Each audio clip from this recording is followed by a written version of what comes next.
আসসালামু আলাইকুম। আমার পরিবারে আপনাদেরকে স্বাগত জানাচ্ছি। আশা করছি সবাই ভালো আছেন। আলহামদুলিল্লাহ, আমরাও ভালো আছি।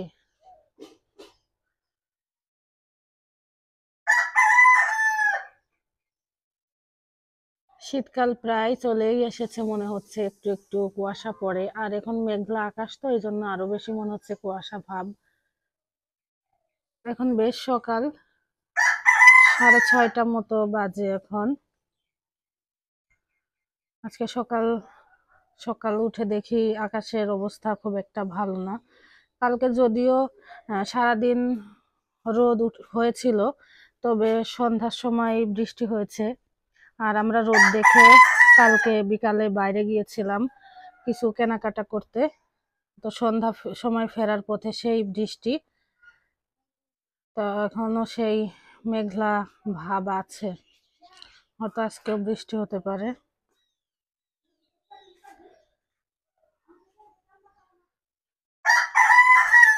আমাদের এই বেগুন গাছে তো ফুল হয়েছিল, ফুলটা পড়ে গেল। আবার এই বেগুন গাছের ফুলটা দেখুন পচে গিয়েছে, হয় বেগুন হবে কি কি জানি, বুঝতে পারছি না। এই যে দেখুন পচে গিয়েছে, আর ফুল আছে মাঝখানে আরেকটা। আর এই গাছেরটা পচেনি, তবে ঝরে গেল। তারপরে আবার দেখছি কয়েকটা ফুল ধরেছে। ফুল ধরুক আর নাইবা ধরুক, তবে গাছটা কিন্তু দারুণ হয়েছে দেখতে। আর সকালবেলা তো এই কারণে আরো সতেজ লাগছে। আর মরিচ গাছগুলো বেশ ভালো হয়েছে।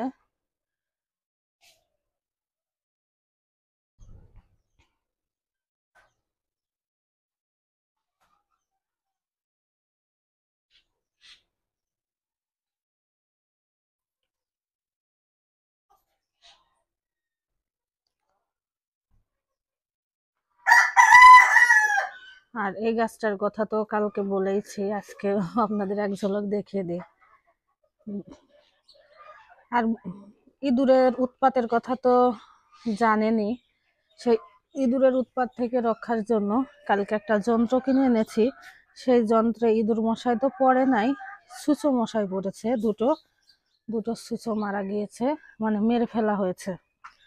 আর একটা দুঃখজনক ঘটনা, সেটা হচ্ছে আমাদের একটা মুরগির মানে মুরগির বাচ্চা মারা গিয়েছে কালকে বিকালে।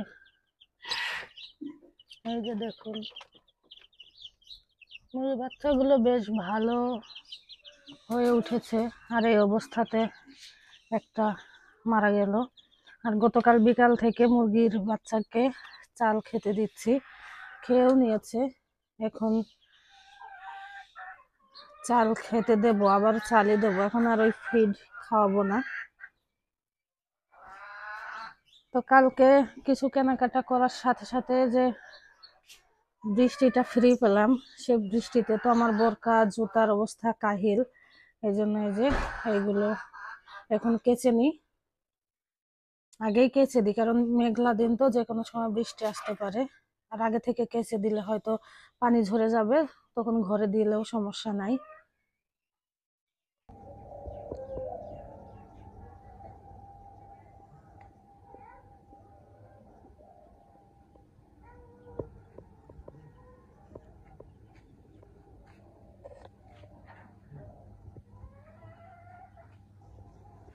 সবগুলো কাপড় ধুয়ে দিয়েছি, সবগুলো বলতে যেগুলো ধোয়া দরকার ছিল সেগুলো ধুয়ে দিয়েছি। আর ছাগলের ঘরটা পরিষ্কার করেছি, এখন দেখি ছাগলের খাবার আছে কিনা। সকালে একবার খাবার দিয়েছি, আর আছে কিনা দেখি। আর যে বাচ্চাটা মারা গিয়েছিল, বাচ্চাটা ফেলে দিয়েছি। এই যে দেখুন, ছাগলের ঘর পরিষ্কার করে ময়লা ওখানে ফেলেছি। আর ছাগল এই যে জমিদার, দেখি দেখি, জমিদার এই ঘাসগুলো আর খাবে না। ঘর পরিষ্কার করলেও মনে হচ্ছে যে করিনি, কিন্তু আসলে আমি সকালে ঘরটা পরিষ্কার করে রেখে গিয়েছিলাম।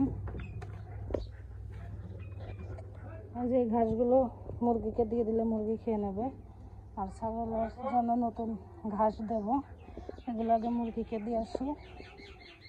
ছাগলটা আগের থেকে মনে হচ্ছে একটু স্বাস্থ্য হয়েছে। আর আমাদের এই যে ফুল, একটা ফুল গাছ ভালোই হয়েছে। ঘাসগুলো মুরগিকে দিয়ে দিই। আর কালকে তো আমরা বিকালে 4টার দিকে বাইরে গিয়েছিলাম, তো একটু আর সন্ধ্যার দিকে এসেছিলাম। তো ওই সময়ের মধ্যে দুটো ঘটনা ঘটেছে, দুর্ঘটনা আর কি। এক মুরগির বাচ্চা তো মারা গিয়েছে একটা, আর একটা হচ্ছে আমাদের ওই যে নতুন মোরগ, ওই যে দেখুন বেঁধে রাখা হয়েছে এখন, ওই মোরগ আমাদের এই যে পুরাতন এই মোরগকে একটু ছোট, আর নতুন যেটা কিনেছি 3টা কিনেছি, 3টার মধ্যে 2টো ছোট আর ওইটা বেশ বড়। ওর উপরে সময়ে অসময়ে হামলা করছে, যার কারণে এর একেবারে মেরে কুপকাত করে দিয়েছিল। একেবারে মরমর অবস্থা। সে অবস্থাতে ওই ঘরটাতে রাখা হয়েছিল আলাদা করে। সারা রাত ওখানেই ছিল। এখানে সারা রাত থাকলে হয়তো বা মেরেই ফেলতো। আর মোরগে মারামারির সময় শুধু ওই মাথায়, চোখে, তারপরে ওর যে কপালে একটা ফুল থাকে, ওই ফুলে, এইসব জায়গায় মানে ঠোঁট দিয়ে আঘাত করে। আর এর দেখুন দেখা যাচ্ছে কি না, এর এই যে ফুল মাথায়, এই ফুল রক্তাক্ত অবস্থা, মানে রক্ত বের করে দিয়েছে।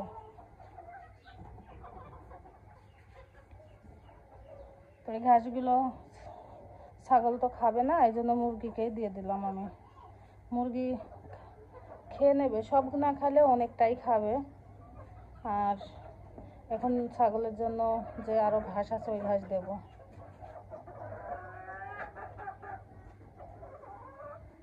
সবাই মিলেমিশে থাকবে তা না, ঝগড়া মারামারি করতেই থাকে।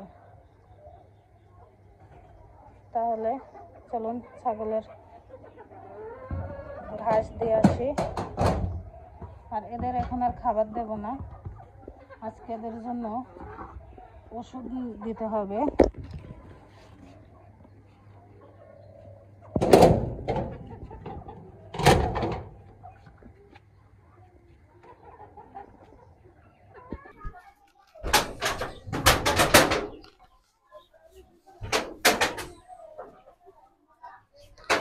ছাগলের এই নতুন ঘাসগুলো দিয়ে যায়। গত পরশুদিন আনা, এই কারণে একটু হলুদ হয়ে গিয়েছে। এগুলো খাক।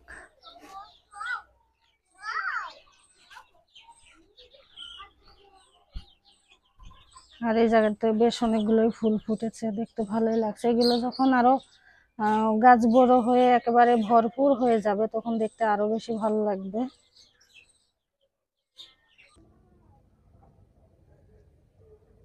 সংসারের সমস্ত কাজকর্ম করে এবার রান্নার কাজে চলে এসেছি। এখন বেশ অনেকটা বেলা হয়ে গিয়েছে। আর আমি আজকে অদ্ভুত এক তরকারি রান্না করব, কিন্তু খেতে দারুণ মজার। এখানে দিয়েছি পটল, আর এই যে করলা কচু। করলা কচু অদ্ভুত কম্বিনেশন, তাই না? আপনারা অনেকে হাসবেন, তবে রান্না করে দেখবেন, মানে রান্না করে খেয়ে দেখবেন, আশা করছি ভালো লাগবে। আর মশলা দিয়েছি লবণ, হলুদ, চেরা কাঁচা মরিচ, আর তার সাথে দেব পরিমাণ মতো সরিষার তেল।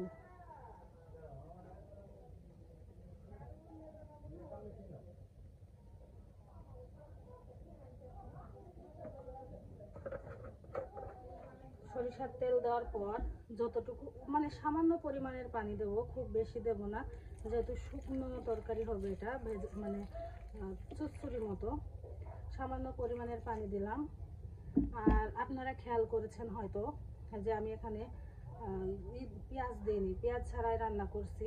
আর পেঁয়াজের যে দাম 120 টাকা কেজি আমাদের এখানে, তো সব সময় তো কেনা জিনিস একটু হিসাব করেই খেতে হয়। আর পেঁয়াজ ছাড়াই আজকে রান্না করব, তাও আবার নিরামিষ তরকারি। সব মশলা মানে যা যা দেওয়ার দিয়ে দিয়েছি। এবার আমি চুলার জালটা ধরিয়ে দিই। চুলা তো ধরিয়ে দিয়েছি, আর এখন কোনো নাড়াচাড়া দেব না। যখন বলক আসবে তখন এই মশলাগুলো উল্টে পাল্টে দেব, তাহলেই হয়ে যাবে। আর তারপরে হালকা জালে সিদ্ধ করে নেব, আর সাথে নিচে থেকে লাগা লাগা একটা ভাব হবে। আর আপনাদেরকে একটা জিনিস দেখাই, সেটা হচ্ছে আমার বাড়িতে দিনের বেলা ডাকাতের আক্রমণ। ডাকাত কি ধরতে পারলাম কি না তাই দেখুন। আপনাদেরকে তো বলেছি ইঁদুরের উৎপাতের কথা। এই যে কালকে ইঁদুরের এই যন্ত্রটা কিনে এনেছি, আর সকালের ভিডিওতে তো দেখালাম যে দুটো ছুঁচো পড়েছে, মানে চিকা যেগুলো। দিনের বেলাও আপনাদের ভাইয়া এখানে পেতে রেখেছে, এর ভিতরে ছোট্ট একটা ইঁদুর পড়েছে এখন দেখছি। তো যাই ডাকাত মশাই ধরা পড়েছে, এর ভিতরে আছে। এটা মানে জীবিত, মারা যায়নি। এই যে দেখুন। তো এখন এইভাবেই ও থাক। আপনার মানে আমার মেয়ের বাবা বাড়িতে নেই, বাজার করতে গিয়েছে। আসুক, তারপরে ডাকাতকে উত্তম মধ্যম দুটো দিয়ে বাড়ি ছাড়া করব। আর এদিকে তরকারিটাও হইতে থাক। এই যে তরকারি রান্নাটা আমার প্রায় হয়ে এসেছে। এভাবে আপনারা উল্টাপাল্টা সবজি দিয়ে রান্না করে দেখবেন, আশা করছি ভালোই লাগবে। মাঝে মাঝে আসলে একেবারেই যখন ঘরে সবজি থাকে না, অল্প অল্প থাকে, তখন আমি এভাবে রান্না করি। আর কম মশলায় রান্না করে মাঝে মাঝে খেলে এটা তো শরীরের জন্য ভালো, সবসময় খাওয়া উচিত।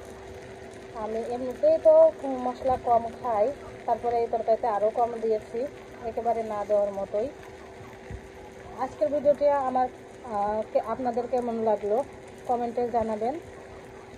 আজকে এখানে শেষ করছি। আপনারা ভালো থাকবেন, সুস্থ থাকবেন, সাবধানে থাকবেন। আমার পরিবারের জন্য দোয়া করবেন। আসসালামু আলাইকুম।